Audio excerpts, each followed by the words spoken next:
The Man Hour. You already know. It's live. It's raw. It's going down. Like this. I'm going around and letting everybody know that they welcome to the show. It's the latest thing you ever seen, you already know. Let me introduce you to your host of the hour. Hit me Mike and Mike. Yeah, it's the Man Hour.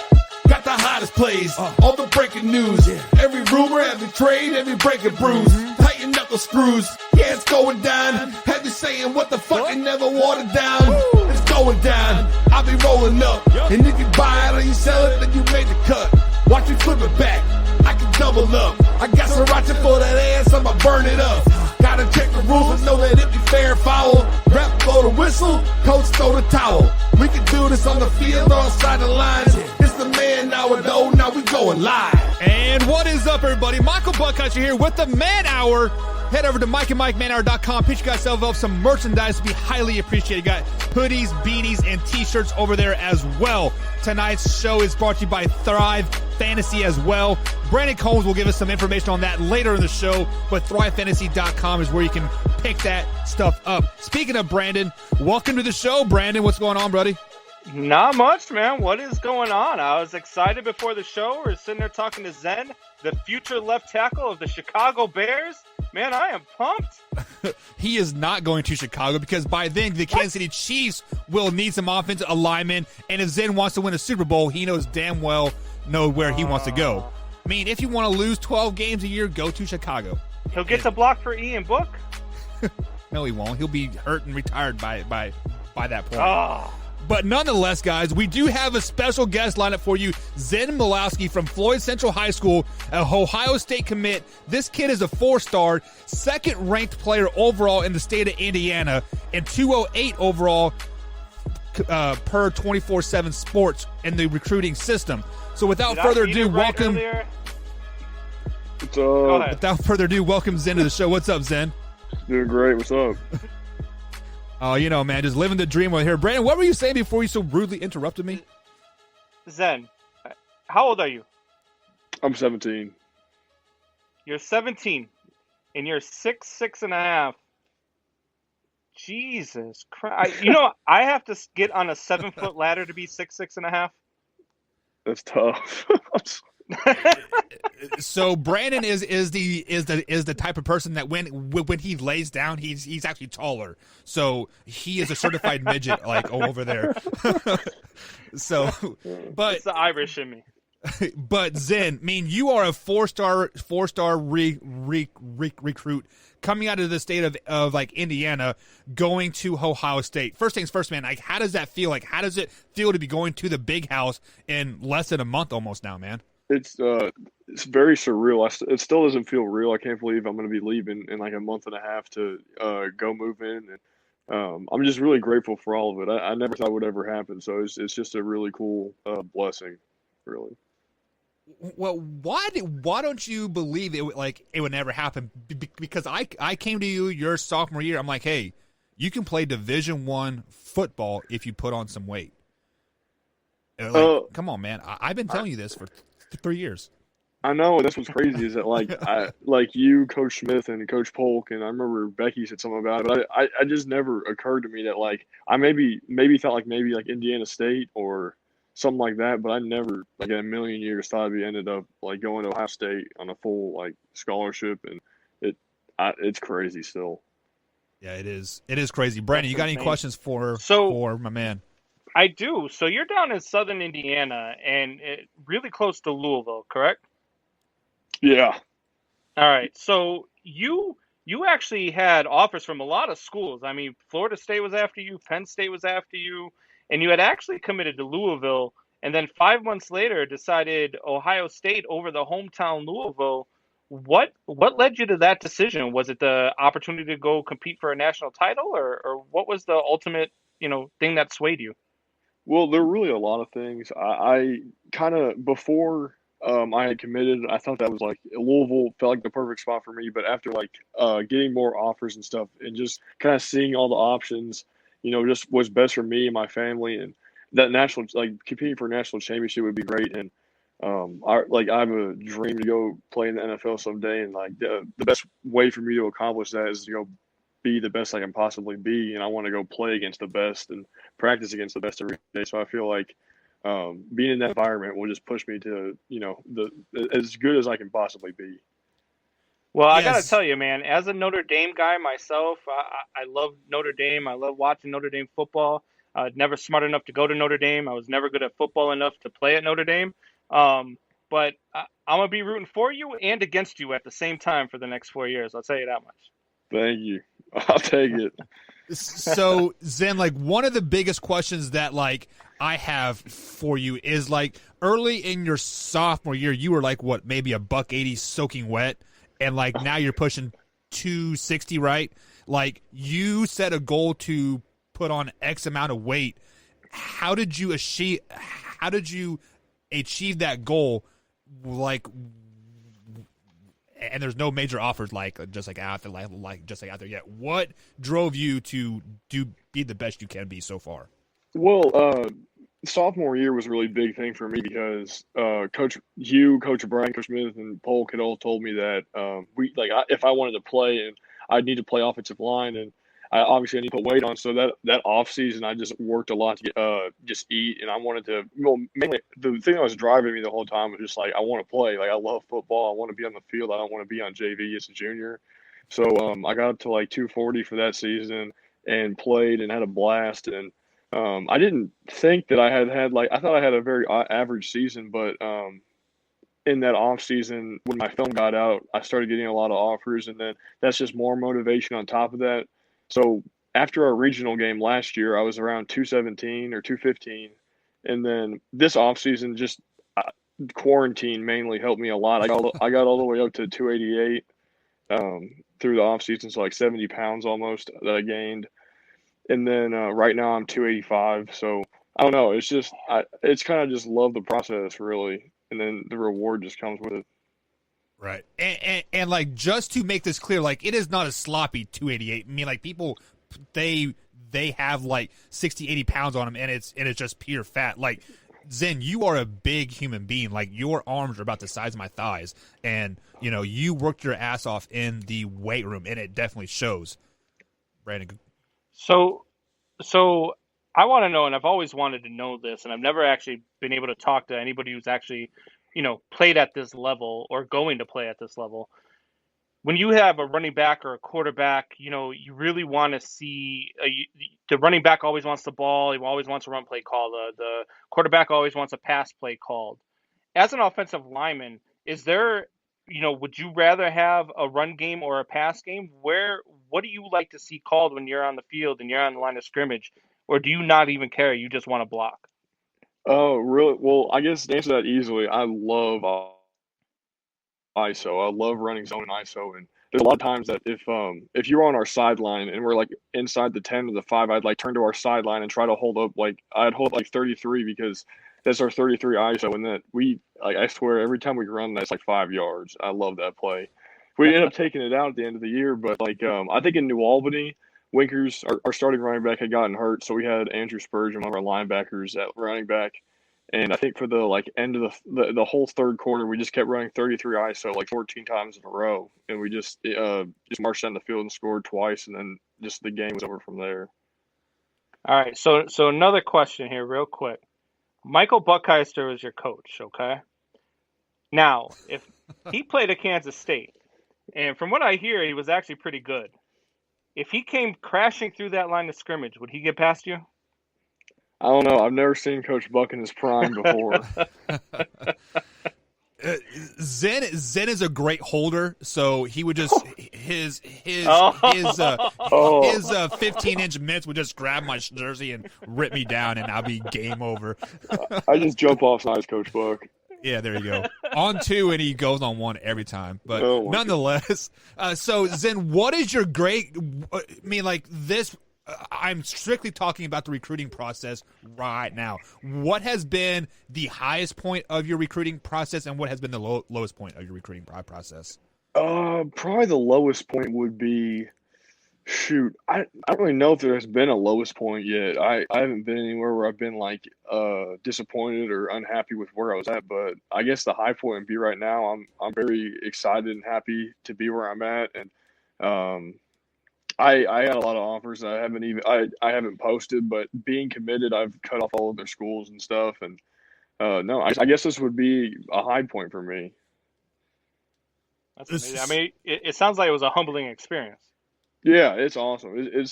It's more something that's like I don't see how you could be sad like or like just disappointed at all or have a low when you know like are blessed with so many things that like other kids just dream of having. So it's like I don't know. I'm just happy all the time now with it. Well, I can tell you from experience that that is the humbleness coming out of you, because there are players that that would be recruited to Alabama or like LSU and be like, no, this place sucks, yada yada yada, like and on and on and on and on, and they have this one school mind that they want to be a part of, and the school never calls, and they're upset up at the world. And it's really discouraging when people are like that. So what made you, like, what point did you say that I want to go to Ohio State? Probably it was. I think like 5 minutes after I got the offer, we were in a big Zoom call with Coach Day and Coach Stud and like the whole staff, and there's introduced. Like I thought it was just going to be a quick like just like my family meet them and stuff, but it was a lot more than that. And my family loved the coaches. We've all kind of connected a lot, and after that, I was kind of just like I'm sold. I'm ready. I want to go here. So I think that's probably what it was. All right, so anybody who knows me, if you've ever watched a show before, Zen, anybody who watches the show knows that when I get into arguments or debates with these guys, I like to play the what if game. So let's fast forward 4 years from now, okay? NFL draft's coming along. Who right now in the NFL is one quarterback that you would love to block for?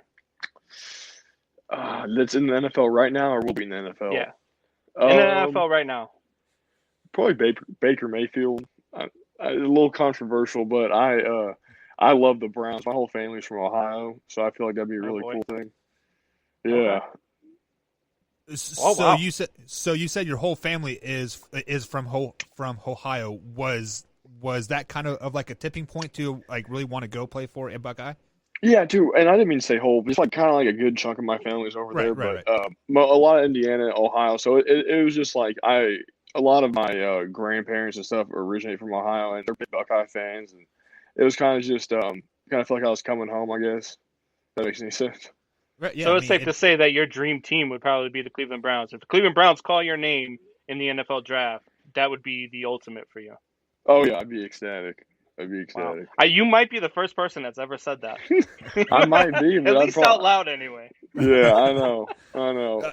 So you are totally writing off Cincinnati, huh? Like the Cincinnati Bengals I do not want to play for the Bengals. Do not. Come on, Joe Burrow is the future of the NFL, right? Don't go to the Jets either. Do me a favor and do not go to the Jets and waste your career. I don't.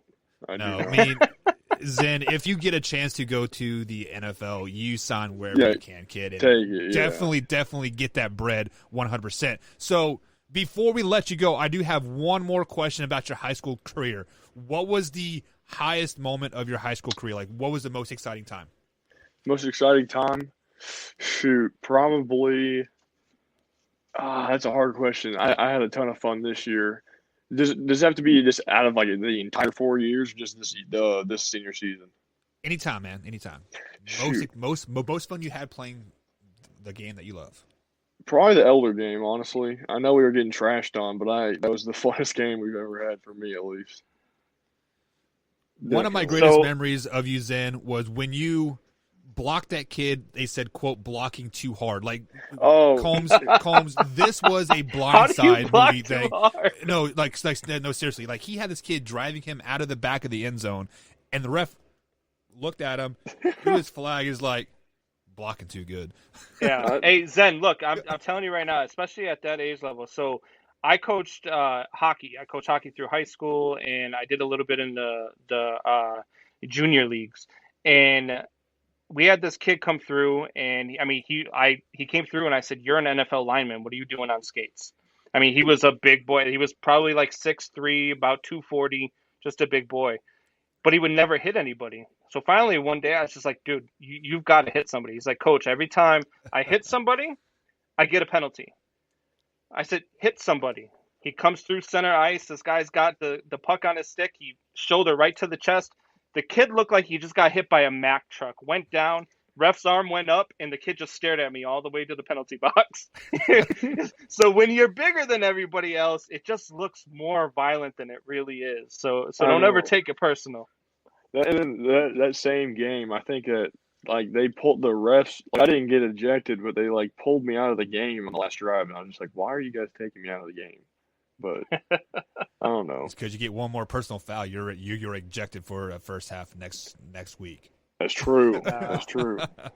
But so Zen, thank you, man, for joining us. Enjoy your time at Ohio State. We will definitely have to link up, once you get settled there in Ohio State, and get your feet planted and stuff. Hey, like that. Congratulations, man, for real. Congratulations. Thank you. Definitely enjoy the ride. And Zen, the biggest advice that I can give you is stay humble. Like, just enjoy the flow. Be willing to change. Just always say yes, sir. Yes, sir. Of course. And always come back to the man hour for us for interviews. Oh yeah, I got you all. All right, man. You have a great night, man. You too. Bye. All right, guys. That was Zen Michalski, that was fun, Ohio man. State commit, a 4-star recruit, second overall. I did not know that he was second overall in the state of Indiana. I thought he was a second lineman, but second overall player in the state of Indiana. That's crazy, man. Like, when you think about all the kids that are playing high school football, especially in the state of Indiana, high school football in Indiana is just like it is in Texas. Don't let LeBlanc tell you any different. It's just like it is in California, and it's big. And to be the number 2 overall ranked player is absolutely phenomenal, especially as a lineman. Yeah, especially as a lineman. And 208 nationally. I mean, so he is dude, that's top that's 200. crazy. I mean, it's just I'm really proud of Zen. I'm really humbled to get to know him and be involved in his high school like football a great career kid over the last year. Yeah, yeah. The most down to earth. So this kid, like, he is so smart that he will pick everything. Like, Coach, why do I got to do this? Coach, why do I got to do that? Like, Zen, I don't have that answer, man. Like, stop being so freaking smart. Yeah, right. We had a comment for Zen, and I missed it before he got off of there. But Trent Mason 49 chimed in and said he was the only kid that ever beat him in tug of war. Yeah, so I do remember Trent. Shout out to Trent. So Trent was a senior Zen's sophomore year, and yeah, so that tells you how big and strong Zen. That's crazy, was. Man. So, Brandon, let's go ahead and take a quick little break, man. On the other side of the break, guys, we are going to open it up to the crowd, and I mean, Brandon's got a little rant to do, but we bringing some more TSS stuff over here and some shop talk. So stick here on the Man Hour, guys. Right after the break, we'll be right back. Man Hour After Dark.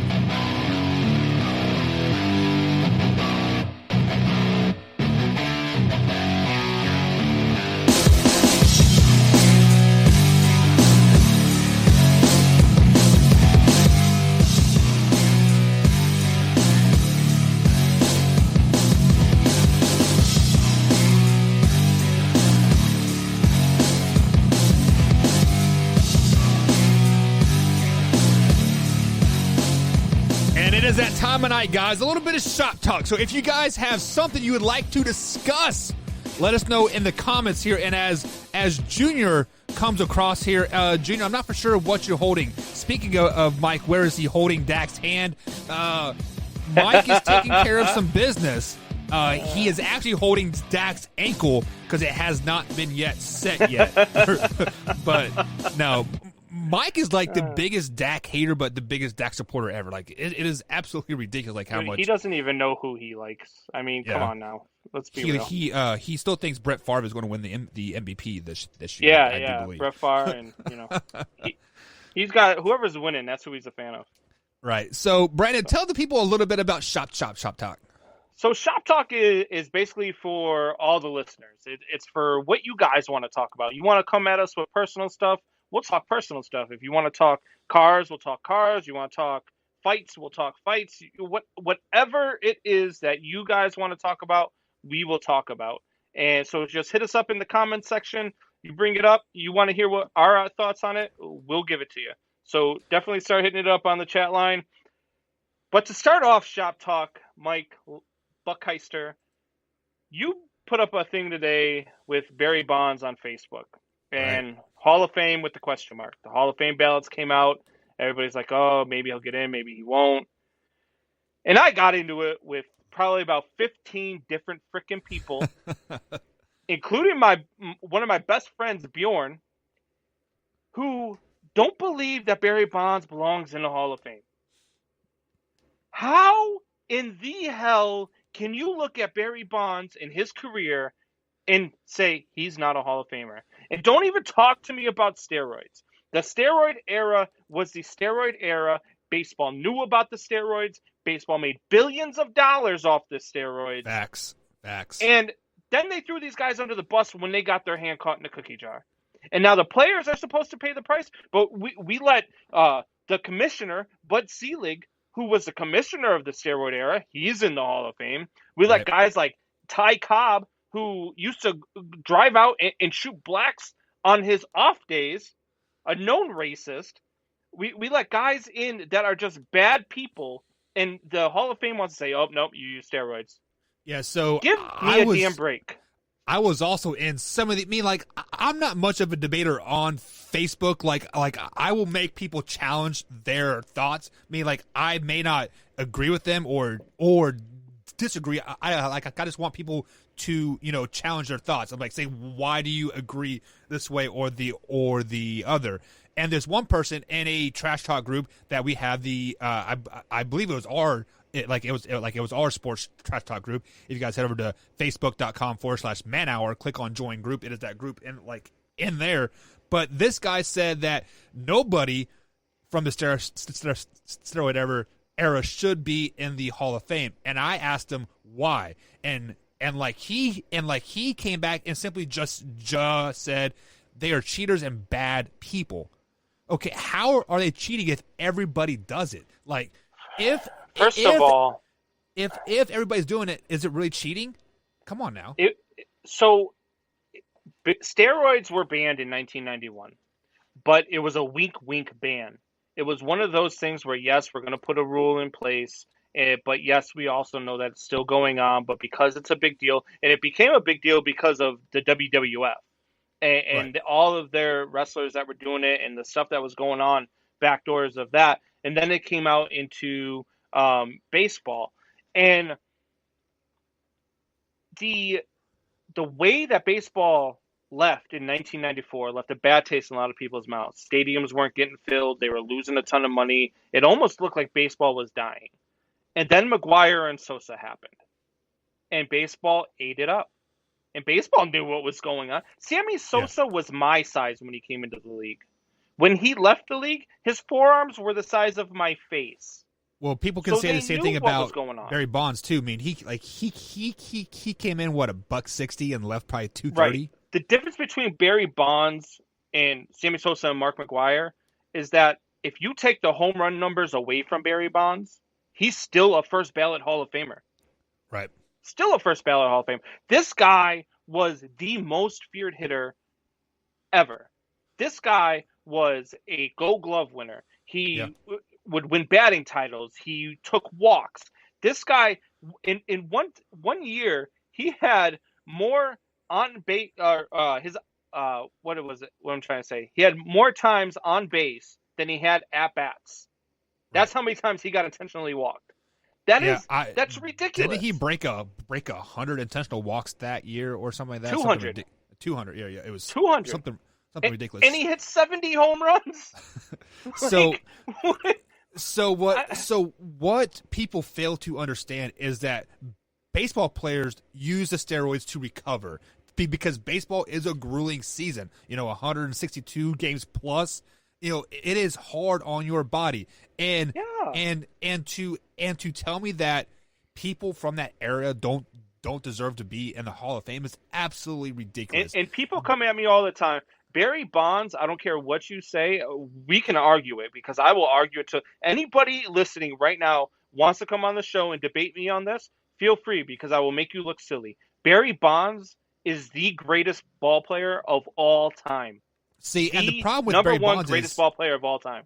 See, the problem with Barry Bonds is he was hitting home runs before he used steroids. Yeah, Well, but he sorry. wanted to keep up with the pace of McGwire and Sosa. I should say before he noticeably started using steroids, like I should Yeah. say, right? So, But everybody was using. There's no way Cal Right. Ripken played all those games in a row and wasn't juicing, taking something. I There's bet no you way. Ken Griffey Jr. was Oh, absolutely. juicing. Randy Johnson. You basically, if you were not in the major league base, like the reason why people weren't in the major leagues during that era was because they weren't juicing. Like, let's be People honest. say Ken Griffey wasn't juicing all the time. They're like, oh, Ken Griffey did it the right way. Really? Because as soon as they started testing, he put on about 30 pounds. Imagine that. Yeah, I mean, crazy. Yeah. It's just, I don't know. Whatever. So go ahead. Trent Mason chimes in and says DeAndre Hopkins thinks defensive pass interference calls should be yards for the receivers. And I saw this the other day, and he is incorrect because if you do that, not only do you open up Pandora's box, because then every time that you get a sack, you got to go back 5 yards. And so what is that? Does that give, if you're offsides, does that give the rusher 5 yards? Does it give the quarterback 5 yards? Like, Right. Where do you stop it? So it's just a ridiculous statement. I think if they catch the ball, if you still catch the ball and they call pass interference and your team takes the penalty, then sure, give you the yards then. If you caught the first ball. things first, why is your team taking a because in the NFL, pass interference is a spot foul. If you catch It's a the spot ball, foul. you are So not gaining. if you get anything. interfered with this, Yeah. where you caught the ball, and you like say you get hit out of bounds right where you caught the ball, and they take I don't know what do they do? They decline it automatically. So basically, what you're saying is if you catch it, but it is not ruled a catch, right? Right. That's Or kinda what what if you're I'm trying to running a hook route and you interfere with me on the, whatever, on the 15, but I come back and I catch it on the 14. They're taking the penalty and you're taking the yards away from it. Like, Yeah, I mean, I can kind of see the point there, but I think the defensive pass interference call nowadays is complete bullshit anyways, because if you see some of these pass interference calls, they're absolutely ridiculous. Oh, he tugged on the jersey a little too hard. That's just the refereeing, though. I mean, the refereeing is the same thing goes for all of the roughing the quarterback calls. Because I'm telling you right now, I saw 2 roughing the quarterback calls on Monday night that didn't get called because it was Nick Foles that was the quarterback. That if it was Drew Brees or Tom Brady or Patrick Mahomes under center, both of those calls, that hit to the head was a flagrant hit to the head. I don't think Patrick Mahomes would get those calls. Well, no, because Patrick Mahomes would have been 30 yards downfield running the ball. Right. But, speaking of Nick Foles, didn't he, break his hip or something? He's out for the season, right? They said, last I heard, I haven't seen anything today, but last I heard, Matt Nagy said it was better than they thought it was. So they think maybe it was a bruise and a strain. Yeah. So they're saying a hip pointer. So, but those hip pointers hurt, man. I've had a couple of those. But to make full circle here, back to Trent Mason's comment. I mean, no, they should not count for passing yards because then those yards would have to be added to the quarterback's passing yards too. Then right. So why don't you just chuck the ball up as far as you can every play and hope for a pass interference call? Right. It would definitely change the game 100% and stupid. Brandon Combs Jr. chimes in and says, Hulk Hogan. What about Hulk Hogan, bud? You just want me to yell, brother, every 5 seconds? Hell yeah, brother. Hulk Hogan that way. You know what I'm saying, brother? Brother. Speaking of brother. let's talk about Chip Cannon chimes in and says, no can look more silly than you in all the Bears gear, Combs. Chip Cannon, nobody can look sillier than you with your freaking lame-ass profile pic that you don't even show who the hell you are or what the hell you look like. I'm starting to think that you're not even real and you're just somebody else who doesn't have the balls to come out and say what it is, so they use a fake profile. And then Kip Cannon Jr. comes in and says, STFU, Dad. So For those you millennials that know what that means, Chip Cannon. So apparently there is some brother or some father-son love there. So we have look, if that's what Chip Cannon looks like, that does not surprise me at all. That's got to be his brother-son cousin. So I'm glad you brought up Hulk Hogan. So before we head to the break and talk some NFL pick'ems for Week 11, who was the greatest '90s wrestler of all time? Like, you're talking about Stone Cold, Undertaker. Who else was there? The Rock was in there. Yeah, from the '90s. So I am a big, huge Shawn Michaels fan. I loved watching HBK. I loved watching that guy. Actually, to be honest, my 9-year-old son, his name is actually Shawn Michael Combs, because of Shawn Michaels. So That's yes, cool. That's cool. Shawn Michaels is my all-time favorite wrestler. So that's who I'm with.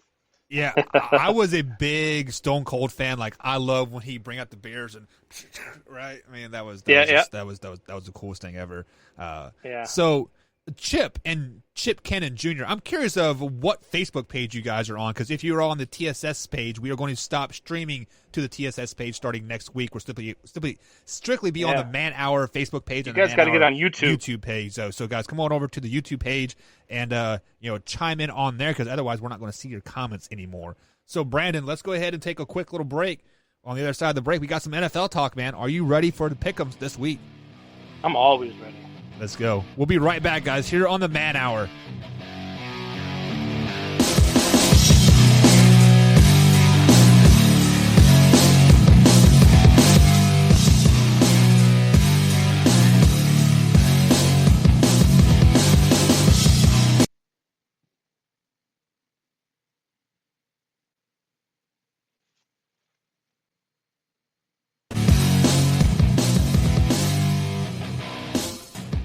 What is going on, guys? We are about to get into our pick'em stuff. Buck keeps taking himself off of the feed, so we lose the music there. So I had to add him back real quick. But at any rate, for those of you guys wondering where our picks are coming from, our picks are sponsored by Thrive Fantasy.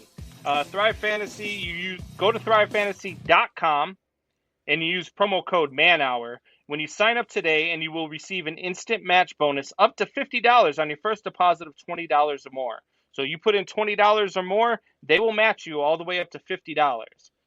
Download Thrive Fantasy on the App Store or Play Store, or by visiting their website, www.thrivefantasy.com. Sign up and hashtag PropUp today. All right, Buck. Where do you want to start? Man, we definitely have to start with a Thursday night game. Like you probably have one of the biggest games of the Week 11 season. You have possible MVPs versing each other again. Arizona Cardinals take on the Seattle Seahawks, this time at Seattle. Obviously, Arizona Cardinals got the better of them last time they played, or just a couple weeks ago, if I'm not mistaken. I believe it was Week 9 or Week 8 when they played last. But who do you have win this game, and why, Brandon? So, man, I hate Thursday night games, and I say this all the time. I am going to go with the Seattle Seahawks. And to be honest with you, it's just because this is a rivalry game. This is an interdivision game. And I think that the Seahawks need this one more than the Cardinals do. So I really think the Seahawks are going to come out and they are going to get back on track. And they're going to start with a Thursday night win. Yeah, I have to agree with you on this one. I do like the Seahawks simply because the Arizona Cardinals are on the road, and historically teams on the road on Thursday night games just play bad because, for one, they have to travel, right? So they get they get a day less of practice on the field. They're sleeping away from home. You know, they don't have the therapy that they need for their ankles, their hips, their backs, and all that stuff. Yeah, and Russell Wilson is probably due for a good game. Like, we talked about this just a couple days ago, where he has 3+ interceptions in 3 of the last four games. He is bound to jump out of that slump. So I definitely do like the Seahawks in this game. And I look for DK Metcalf to really have a big game. I mean, 2 catches on 4 targets last week. He's not happy about that at all. He's been in Russell Wilson's ear. Give me the ball. Do we get a repeat of that DK Metcalf tackle from behind? God, I hope so. We shouldn't, because hopefully Russell Wilson isn't throwing a lot of interceptions this particular week. So yeah. So we're both taking Seahawks when the Thursday night game. Moving on to the Sunday games, we do have the Eagles traveling to Cleveland, Zen's Cleveland Browns. Who do you got in this one, man? I'm going with Cleveland. Cleveland's a better team. The NFC East is garbage. And Cleveland's coming off the bye week, and I think Cleveland is taking this one. Baker Mayfield's due for a big game. He just found out that Zen is going to be blocking for him in 4 years, so he's pumped. And so yeah, I'm going Cleveland here, and to be honest with you, I don't think it's close. Yeah, this is a game that I'm kind of just taking a coin and flipping up in the air, because Cleveland, they are 6-3, right?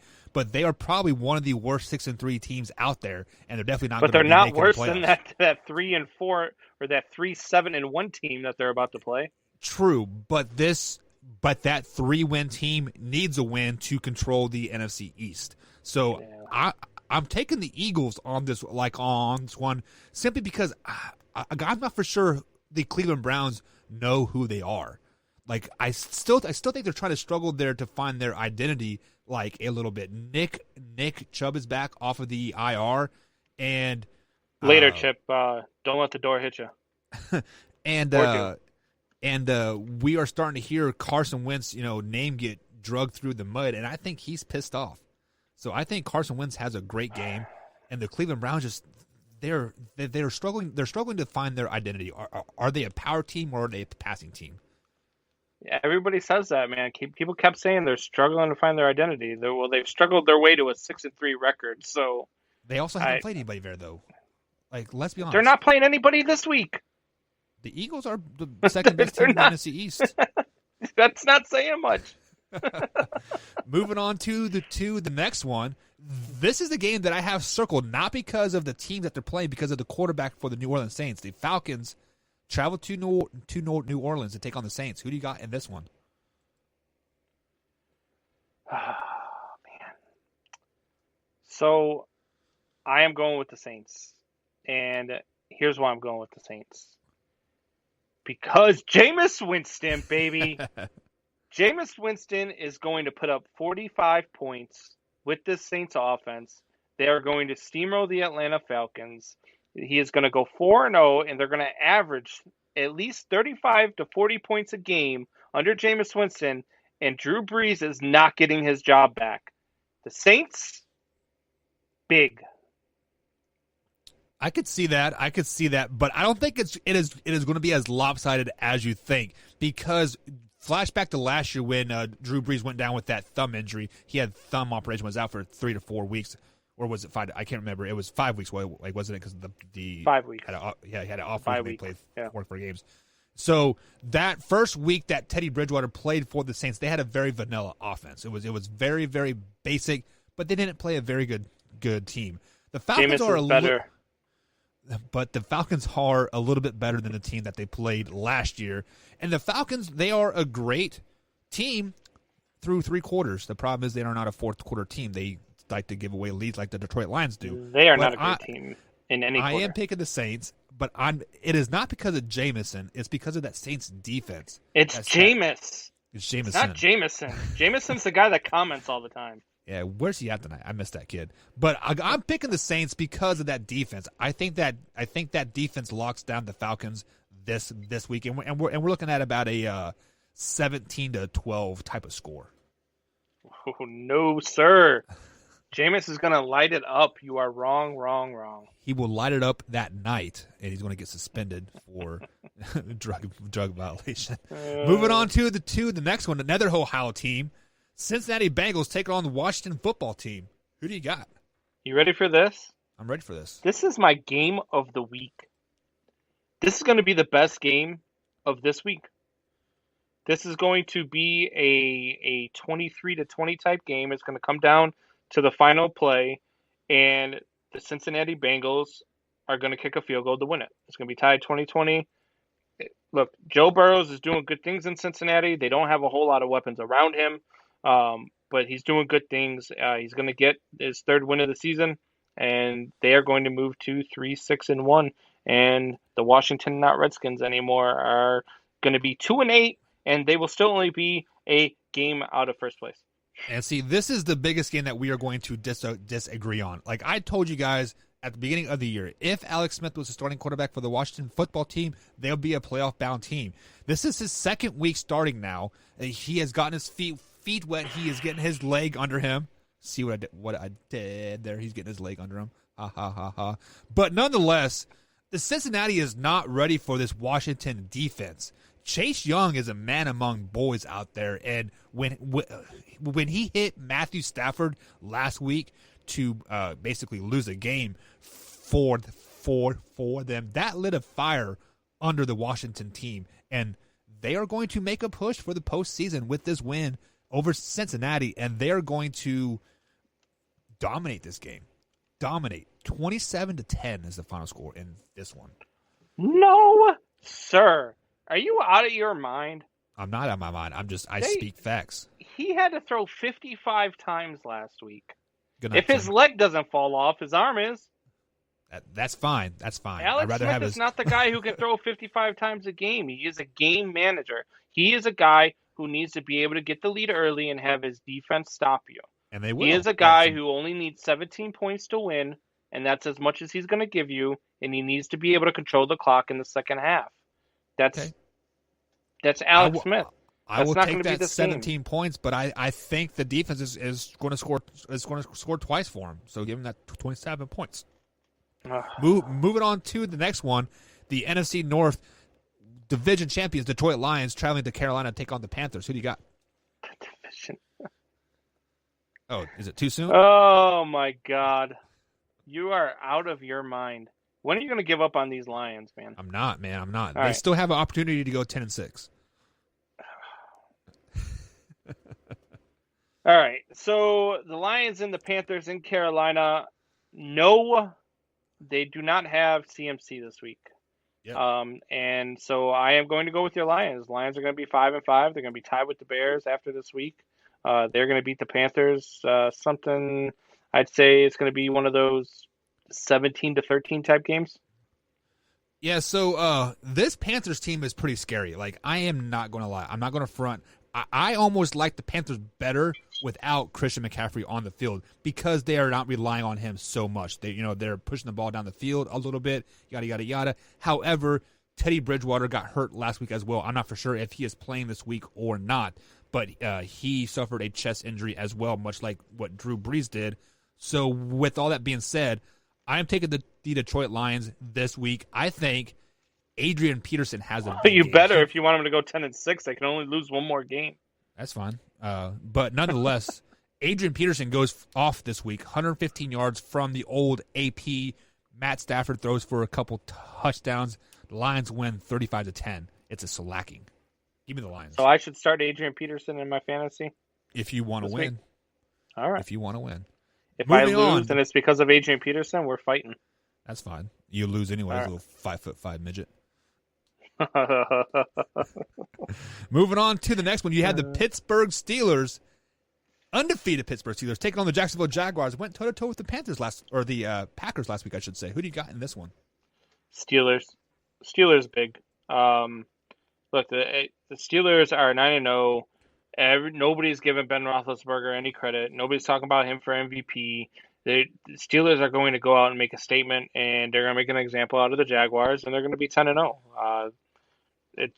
The Pittsburgh Steelers are the best team in the NFL, hands down. They're the second best team in the They're NFL. the best team in the NFL. They're the best offensive team. They're the best defensive team, and the power rankings and Matt Benz are both I don't know, awful, because there is no team that has beaten them yet. They're the best team in the NFL. Okay, you can say what you want, But I do think the Steelers are going to win this game because I listened to Mike Tomlin's press conference. I believe it was Tuesday, and that guy had me fired up, ready to run through a brick wall for him. Like, I love Mike Tomlin. This guy is a great coach. He's a great motivator, and people are talking about this game being a trap game, yada, yada, yada. After the Jaguars hung with the Packers, Mike Tomlin used that film. The Steelers are ready to roll. They are going to wallop the Jaguars. I don't care if Gardner Minshew starts or not. He's the worst starting quarterback in all of NFL when he is in there. Steelers win big. I'm talking real big. 45. You better get off of Supas's boy, man. Supas will fight you over the stash. Why are you guys so high on this kid? He is horrible. I'm not high on him. He is. I like him because I like his swagger. I like the way he talks. I root for a guy like him because, to be honest with you, he's not very good. So I root for him to succeed because, I would root for him to succeed if he wasn't such an antic off the field. Just wear some shorts that fit you. Stop wearing that freaking fanny pack or whatever. Like, come on, man. Just wear some jeans and a t-shirt like everybody else. Be more like Brett Favre, right? Jesus. Moving on to the next game here. Battle of the playoffs last year. Tennessee Titans traveled to Baltimore to take on the Ravens. Who do you got? This is going to be a good one. It's a battle of two teams that are really struggling right now. Man, I'm gonna go with the Titans here. I think that the Titans are a little bit better than the Ravens right now. The Ravens are really struggling to find themselves offensively. Yeah. This Titans defense is pretty good, and the Ravens defense is also pretty good. But I don't know. I think that the Tennessee Titans and King Henry will find a way to get this one done. Yeah, and just to add to that Baltimore defense a little bit there, they did have a safety go down. His name is slipping my mind right now, but he is out for the remainder of the season. So that defensive secondary got a little bit thinner. However, Ryan Tannehill is not the type of quarterback to really challenge the secondary too much. So I don't think that will hurt Baltimore too much this coming week. Moving down the field, moving down the rest of the season, yes, they will. I am going to take the Ravens this game. As hard as I've been on Lamar Jackson saying he is trash and like all this stuff, I think he has a good game. He has an MVP type of caliber type of game. Not throwing the ball by any means, rushing. He will rush for 3 touchdowns, kind of put the team on his back, and they win 21-17 on a late drive to beat the Titans. Man, I don't know. I have no faith in Baltimore right now. I don't even have them in my top 10. It's going to be a great game. It's going to be a good game to watch. Yeah, it's going to be one of those. I think it's going to be one of those good bad games to watch. I think it's just going to be one of those two struggling offenses going at it. Right. And it's going to be so bad that it's good, Yeah, so moving on, speaking of so bad that it's good, you have the New England Patriots taking on the Houston Texans. Who you got in this one? Well, I know Junior's active in the chat, and come on, he is a diehard Patriots fan. And that being said, this one is going to go to the Texans. The Texans are hungry. Deshaun Watson is hungry. The Patriots are not that good. They're just not. And so I'm going with the Houston Texans here. Yep, Junior said it correct. On the road to the Patriots being 9-7, winning that AFC East division, they are going to beat the Houston Texans. It's going to be nasty. Cam Newton's going to look like an MVP like he did in 2015 when he was MVP, right? 2016. Deshaun Watson is going to look like what Cam Newton used to look like. Injured? Okay. No, okay. Patriots win this game and they win it soundly. 17-7 is that final score.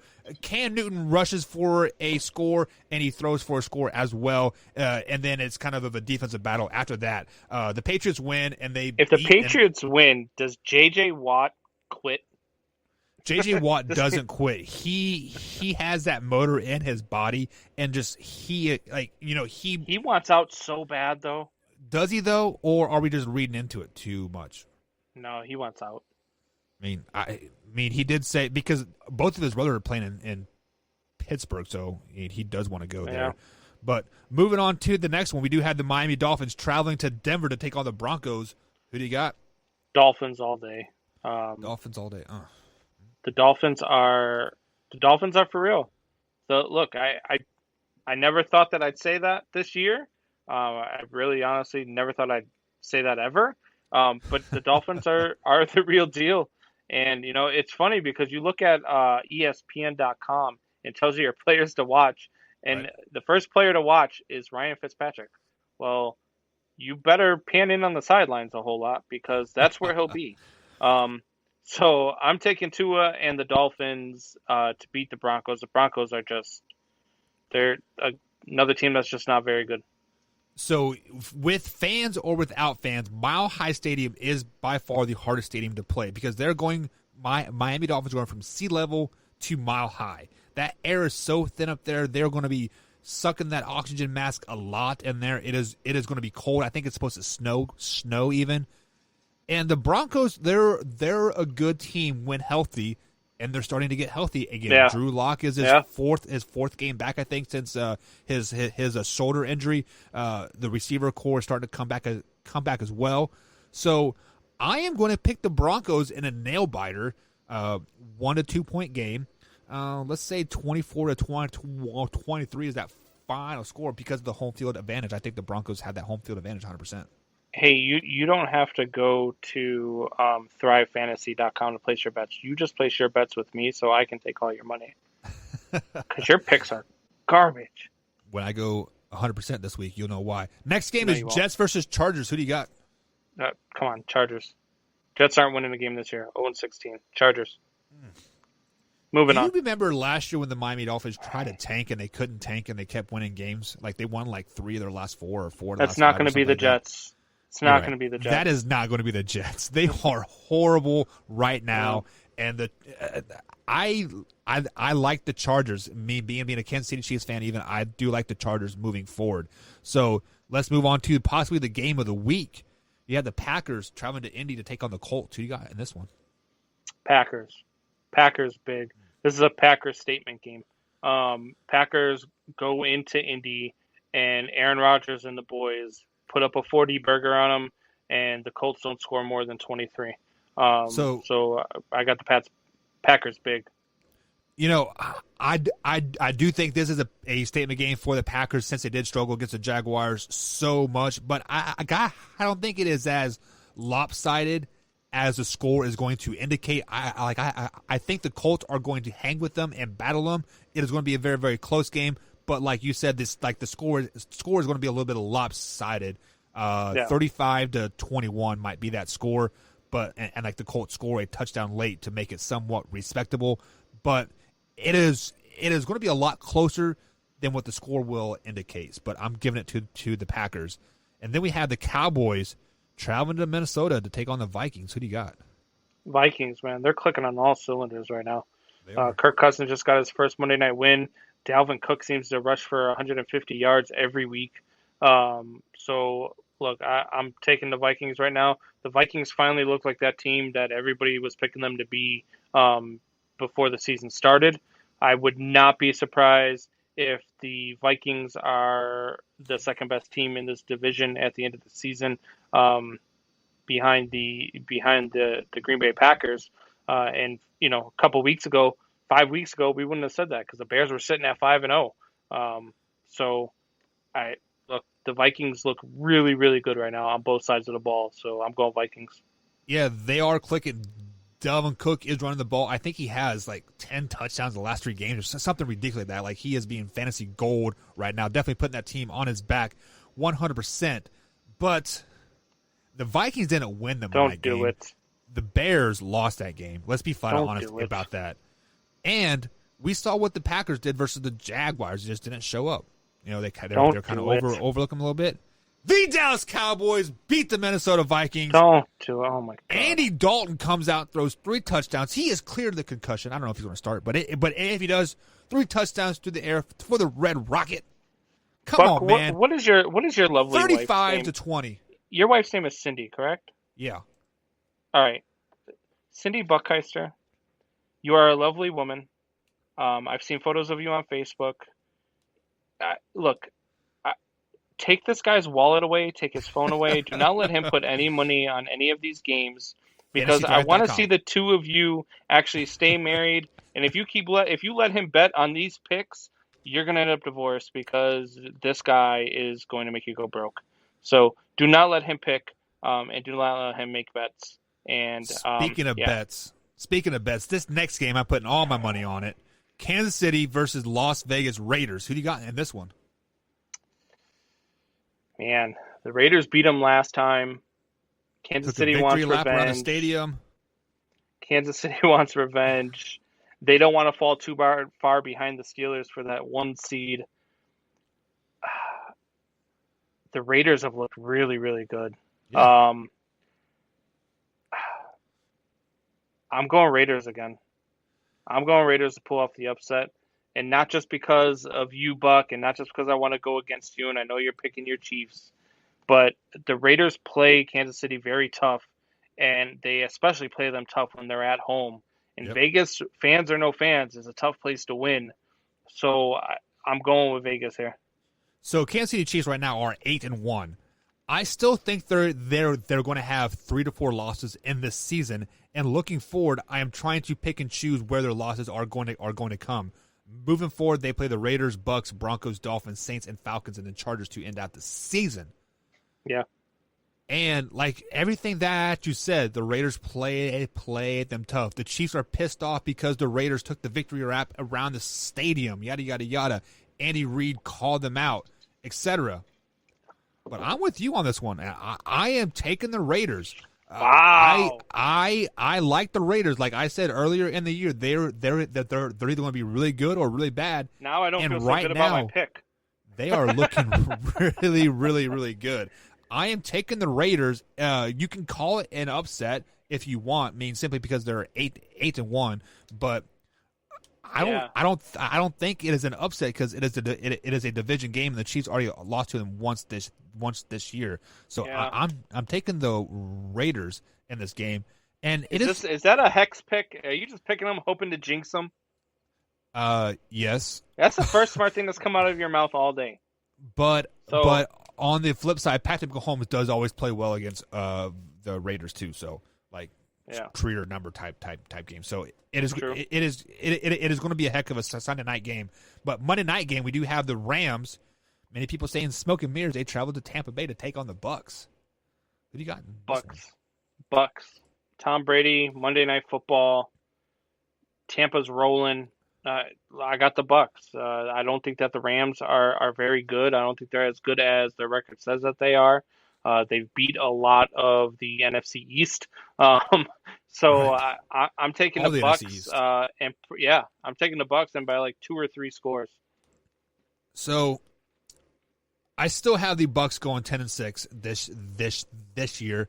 They're sitting at 3 losses right now. They do play the Rams on Monday night. They play the Chiefs, Vikings, Falcons, Lions, and Falcons again.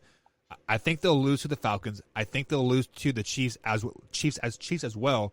And then I'm trying to figure out this last loss here, and I think it comes against the Rams. Yes, the Rams might be smoke and mirrors, but I think Jared Goff is tired of all this. Oh, you guys have four wins versus the NFC East, yada yada yada. Guys, the Rams just beat the Seahawks. That defense is clicking. The offense is starting to come back to its old form from a couple years ago. They beat the Bucks on Monday It's like night. You said with the Vikings. Did the Vikings win that game or did the Bears lose it? Same thing with the Seahawks. The Rams didn't win that game as much as the defense had as much as Russell Wilson struggled. Because of Russell Wilson's struggle. Russell Wilson's been struggling for 3 straight weeks. They just caught him at the right time. That's all. I would not be surprised if the Bucks drop 3 of their next 4 games. So they've lost to the Saints, they beat the Panthers, and they're going to lose to the Rams, and then lose to the Chiefs. There's 3 of the 4 losses right there, and boom, that's the way it is. Tom Brady doesn't lose to young quarterbacks. Tom Brady also doesn't lose in Monday Night Football. If I believe he has only lost 3 games on Monday Night Football ever, if my stats are correct. Tom Brady, Jared Goff. I'm gonna go with Tom Brady. I'm going to take the struggling Bucks defense, the Rams defense over the Bucks struggling defense right now. That's all. That's all I'm going to say. So I'm glad you brought up my wife because she told me a great joke earlier. Would you like to hear it? Uh-oh. What is the difference between estrogen and a hormone? I don't know. You cannot hear estrogen. But you could hear a hormone. Oh, man, your wife is amazing. Man Hour, guys. Head over to manhour.com. Pick up some merch, hats, beanies, all that good stuff. Over on the YouTube channel, hit the subscribe button. Big shout out to Zen. Good luck at Ohio State. Any closing thoughts before we leave out, Combs? Ow. Have a good night, guys.